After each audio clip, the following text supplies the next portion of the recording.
All right, welcome back to the channel. Something just arrived. I've been waiting on this exhaust for days. All right, finally the Borla ATAK.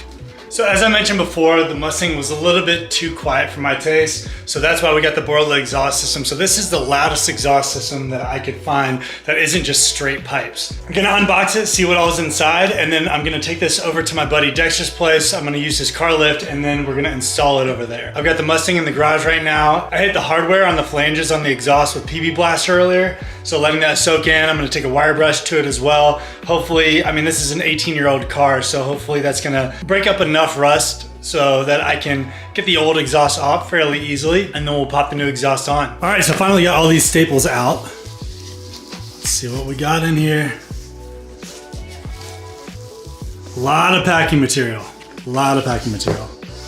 Ooh, got a nice little hat that's completely flat now. All right, got the clamps, the instructions. There it is, mandrel bent, 2.5-inch pipe, stainless steel. For those of you who have never installed an exhaust before, what happens is the grease from your fingers gets on the exhaust, and if you don't clean it off before you start the car and the pipe heats up for the first time, it can burn your fingerprints into the pipe. So usually when I'm working on my car, I either wear mechanics gloves or I'll have some nitro gloves. So I'll be wearing those while I install it so I don't get my fingerprints on it. And then before we start it up, I'm gonna wipe it all down and clean it off before we start up the car.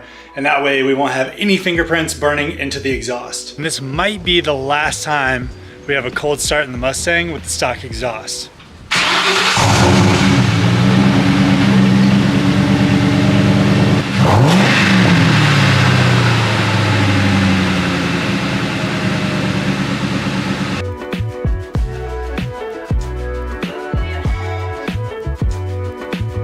Get this thing up here. What we're gonna do is we're gonna spray off the flange nuts right here to break some of the rust inside of them with cold water because the car's hot. Gonna let it cool down a little bit, and then we're gonna come back here and take a reciprocating saw to the back part of the muffler right there. Reciprocating saw right there.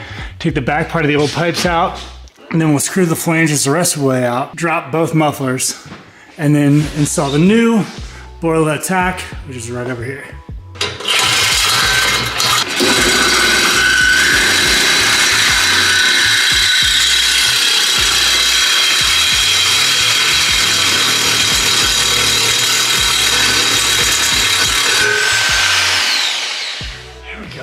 Finally got the old pipes out. So on this lift, it doesn't release any of the pressure off of the suspension, so it keeps the gap between the axle and the bottom of the car pretty tight. So I actually had to get under the car, basically leg press upwards on some of the jack stand points underneath the Mustang to expand the suspension enough to get the stock exhaust pipes out. Now all that's done, so I'm gonna put the new exhaust system on there. This has been a process on hour 2 right now, and really the holdup was just all the rust on the factory hardware. Once I got that all taken care of and got the pipes out, it wasn't so bad. Just need to get everything buttoned up, torqued down, and start her up. As you can see, kind of dark. Torque down the flange nuts. So basically you just have to get these clamps tightened up here, over here as well, and then make sure everything lines up good. The Borla ATAK exhaust is installed on the Mustang GT. So a couple things to note. Whenever you're doing this installation, if you use the type of lift that we used, just know that it's much more difficult to get the tailpipes of the stock exhaust off after you cut them with the reciprocating saw, just because the suspension is depressed. So you're gonna have to lift up on the suspension, or you're gonna have to cut the tailpipe in multiple sections. The second thing that was a little bit difficult with the installation was the original hardware was pretty rusted on. So make sure that if you're doing this, you hit it with PB Blaster days in advance, let all that seep in, and then use a wire brush to brush off the threads on the bolts to make it come off even easier. That's probably what took the longest on the install. And then the third thing that was difficult with the installation was getting the pipes to match up. So it's a little bit deceiving when you have the car on the ramp. You can't really tell how far out each of the tailpipes stick out. So what I did was I got it as close as I possibly could and then lowered the car back down. And then once it's on the ground, you can walk up to the back of the car and then slowly walk away from it and make sure both of the tailpipes appear at the same time. So mine were a little bit off. So what I did was I just laid down next to the car and loosened the clamp on the right side because the right exhaust was sticking out a little bit too far. And then came around to the back of the car, pushed the pipe forward. And then once I got it to line up, just reached back under with the torque wrench and torqued it back down. And this is what I mean by walking away from the car. So if you walk up here and slowly start backing away from it, the tailpipe should start appearing about the same time. It's a little bit difficult to show here, but. When it comes to torques, the exhaust flange nuts, I torqued those down to 30 foot-pounds. And then for each of the clamps, it recommended tightening those between 32 and 35 foot-pounds. So now that we have this all buttoned up, let's do a cold start.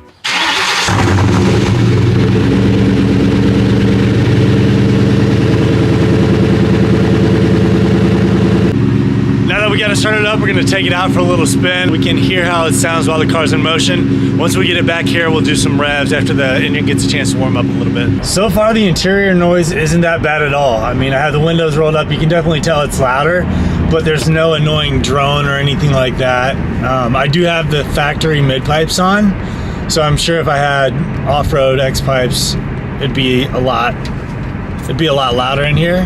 Even though it's a loud exhaust, according to Borla, it sounds pretty tame. I haven't really gotten on it too much. That was 3,000, 4,000. So, I mean, it's not crazy loud, but it sounds really good, on the inside at least. Just got back from a drive, gonna rev it up a little bit so you can hear what the Borla ATAK exhaust is all about.